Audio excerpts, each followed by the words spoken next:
Water column in a beaker is 70 centimeter. Find the pressure of water in beaker. Take density of water as 1000 kilogram पर metre cube. इस question को और इस जैसे मज़ीद questions को हमेशा के लिए याद रखने के लिए आप ये डायग्राम देखें। किसी भी बीकर या सिलेंडर में जो लिक्विड पड़ा होता है उसकी जो हाइट होती है उसकी वजह से उसके नीचे प्रेशर यानी दबाव बन रहा होता है, जिसको मेजर करने के लिए मैंने यहाँ एक प्रेशर गेज लगा दी है। प्रेशर हाइट के अलावा एक्सेलरेशन ड्यू टू ग्रेविटी पे भी डिपेंड करता है, जो कि कांस्टेंट होती है, और हर लिक्विड की डेंसिटी पे भी, जो कि डिफरेंट होती है। तो pressure of water in a column होता है P is equal to rho G H.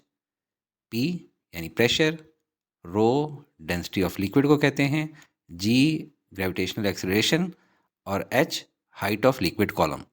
तो हमें गिवन है height of liquid column H is equal to 70 centimetre और डेंसिटी गिवन है ऑफ द लिक्विड जो कि वाटर है 1000 किलोग्राम पर क्यूबिक मीटर। तो अब डेटा नोट करते हैं। सबसे पहले height of water column H 70 centimetre है। इसको हम लोगों ने SI यूनिट में बनाना है, यानी मीटर्स में। तो देखें, जो मीटर रूल होता है ना, वो 100 सेंटीमीटर का होता है। 1 metre is equal to 100 centimetre. तो जहाँ कहीं 70 सेंटीमीटर का मार्क होगा वो कितने मीटर होगा? 0.7 मीटर। तो height is equal to 70 centimetre का मतलब होगा 0.7 metres. Density of water given है 1000 kilogram per cubic metre. Acceleration due to gravity 9.8 metre per second square. और प्रेशर P हम लोगों ने फाइंड करना है। सोल्यूशन की तरफ आएँ। P is equal to rho G H हम लोगों ने फार्मूला लिख लिया। अब रो की वैल्यू डालें 1000। अब यहाँ पे मैं साथ में यूनिट्स नहीं लिख रहा, क्योंकि जो तीनों यूनिट्स हैं, हाइट की भी, रो की भी और एक्सेलरेशन ड्यू टू ग्रेविटी की भी, ये तीनों SI यूनिट्स हैं।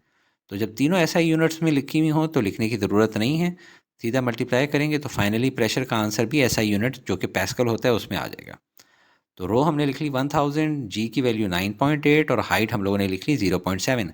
कैलकुलेटर से इनको मल्टीप्लाई करें तो वैल्यू आ जाती है 6860 और यूनिट होगी पैस्कल। लेकिन ये अभी आंसर नहीं आया क्योंकि ये साइंटिफिक नोटेशन में नहीं लिखा हुआ। हम लोगों ने ये एज्यूम कर लेना है कि इस टाइम पे डेसिमल कहाँ पे है, यहाँ पे। उसको कितना लेफ्ट मूव कराएंगे? 3 डिजिट्स, 1 2 3। तो क्या हो जाएगा? 6.860। अगर इसको हम लोगों ने 3 डिजिट्स लेफ्ट मूव कराया है तो इसका मतलब हुआ कि इसको हमने गोया 10⁻³ से मल्टीप्लाई किया है। और अगर 10⁻³ से मल्टीप्लाई किया है तो 10⁻+3 से भी मल्टीप्लाई करेंगे और Pascal as it is.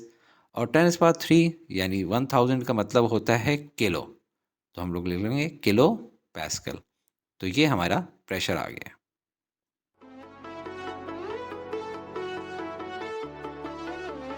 Study with me, a learning experience.